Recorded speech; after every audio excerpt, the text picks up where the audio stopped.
नमस्कार मित्रांनो, आपल्या छान छान मालिका या चॅनेलमध्ये आपलं स्वागत आहे. मन धागा धागा जोडते नवा या मालिकेमध्ये आज आपण पाहणार आहोत. अण्णा आनंदीला पाणी पाजण्याचा प्रयत्न करत असतात. आनंदीला स्वप्नामध्ये सार्थक दिसतो आणि तोही तिला पाणी पाजण्याचा प्रयत्न करत असतो. मग ती सार्थकच्या हाते पाणी पिते, म्हणजेच ती अण्णांनी पाजलेले पाणी पिते. सर्वांना खूप आनंद होतो. बेनारे घाईघाईने बाहेर जातात आणि शकुला आणि आनंदीच्या आईला सांगतात, आनंदीने पाणी पिले. इकडे सार्थक चक्कर येऊन पडलेला असतो. आदर्श त्याला पाणी देतो, पण आनंदी पाणी पित नाही. तोवर सार्थक म्हणतो, मीही पाणी पिणार नाही. तेवढ्यात आदर्शला बेनारेंचा फोन येतो आणि ते सांगतात, आनंदी मॅडम पाणी प्यायल्या. हे ऐकून आदर्श लगेच सार्थकला सांगतो, आनंदी पाणी प्यायली आहे. हे ऐकताच सार्थकही देवीच्या पाया पडतो आणि पाणी पितो. इकडे डॉक्टर आनंदीला तपासून बाहेर येतात. मग अण्णा त्यांना विचारतात, डॉक्टर आनंदी शुद्धीवर आली का? डॉक्टर म्हणतात, ती आता ठीक आहे. तिने डोळे उघडलेत आणि आम्ही तिला दुसऱ्या रूममध्ये शिफ्ट केलं आहे. हे ऐकून सगळे खुश होतात. अण्णा म्हणतात, डॉक्टर तुमचे खूप उपकार झाले हो. डॉक्टर म्हणतात, नाही हो, आम्ही फक्त प्रयत्न केलेत. खरं तर तुमच्या सगळ्यांच्या प्रयत्नांना यश आलंय आणि त्याचमुळं आनंदी एवढ्या क्रिटिकल कंडिशनमधून बाहेर आली आहे. असं म्हणून डॉक्टर निघून जातात व तिथे आदर्श सार्थकला घेऊन येतो. सार्थक विचारतो, आनंदी कशा आहेत आता? आनंदीचे आई बाबा सांगतात, आनंदीने डोळे उघडलेत, शुद्धीवर आली आहे. असं सांगत अण्णा सार्थकचे पाय धरू लागतात. सार्थक म्हणतो, बाबा काय करताय तुम्ही हे? अण्णा म्हणतात, सार्थकराव, तुमच्या अथक प्रयत्नांमुळे हे शक्य झालंय. तुमची श्रद्धा, तुमची भक्ती, आनंदीवर अपार प्रेम, त्यामुळेच आनंदी या संकटातून बाहेर आलीये.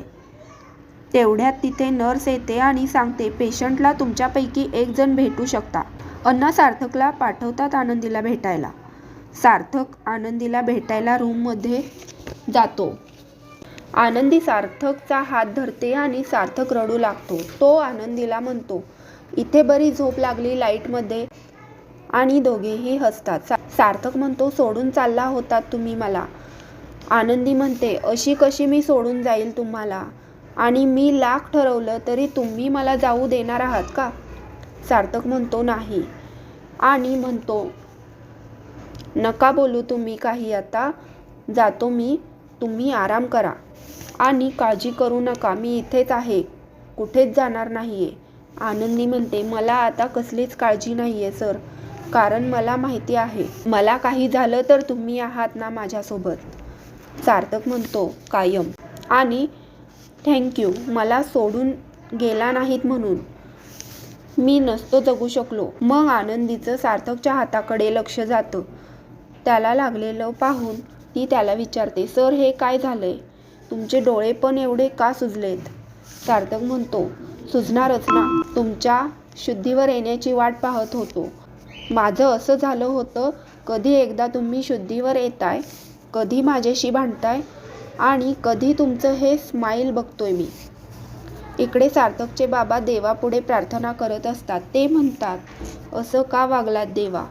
का त्या आनंदीला माझा जीव वाचवण्याची बुद्धी दिली?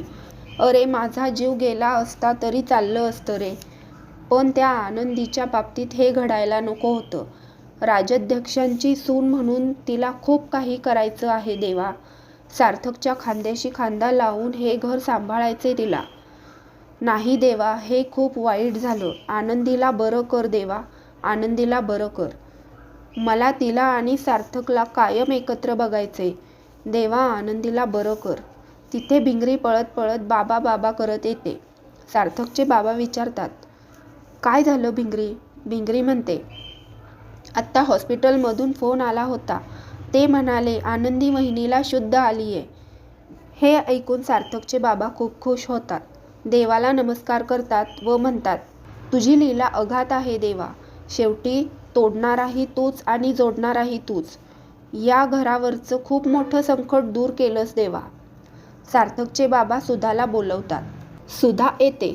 विचारते, अहो काय झालं? सार्थकचे बाबा म्हणतात, अगं आनंदी शुद्धीवर आली आहे. हे ऐकून सुधाही खुश होते. हे सगळं शलाका ऐकत असते. सुधा म्हणते, बरं झालं. देवच पावला म्हणायचा. बरं झालं तिला काही झालं नाही. सार्थकचे बाबा म्हणतात, सार्थकचं आनंदीवरचं प्रेम आहे हे. आणि जिथे खरं प्रेम असतं ना, तिथे देवही दोघांना एकमेकांपासून दूर करत नाही. आणि देवाला म्हणतात, देवा आता तरी आनंदी आणि सार्थकच्या संसाराला सुरुवात होऊ दे. सुधा भिंगरीला साखर आणायला सांगते आणि देवापुढे ठेवते आणि म्हणते, तिला काही अपाय झाला नाही हे महत्त्वाचं. इकडे हॉस्पिटलमध्ये आनंदीजवळ सार्थक, तिचे आई बाबा आदर्श तिला भेटतात आणि विचारतात, बरं वाटतंय ना आता? आराम कर बाळा, आम्ही बाहेर आहोत. आदर्श म्हणतो, आनंदी लवकर बरी हो आणि घरी चल, आम्ही सगळे वाट बघतोय तुझी. आणि सगळे बाहेर जातात. शकू म्हणते, आई अण्णा तुम्ही घरी जा, आम्ही आहोत इथे. सार्थकही म्हणतो, हो अण्णा, मी आहे इथे आनंदीजवळ काळजी घ्यायला. मग आदर्श त्यांना घरी सोडायला जातो. इकडे शलाका वृंदाला म्हणते, बघितलंस का आई, ती आनंदी परत वाचली, परत ती आता घरी येणार. वृंदा म्हणते, इतक्यात हार मानू नको शलाका, आत्ता कुठे ती शुद्धीवर येते आणि ती घरी आलीच तरी ती पूर्वीसारखी घरात वावरू शकणार नाही. शलाका म्हणते, नाही आई, तिच्यासाठी आता घरातलं वातावरण मस्त आहे.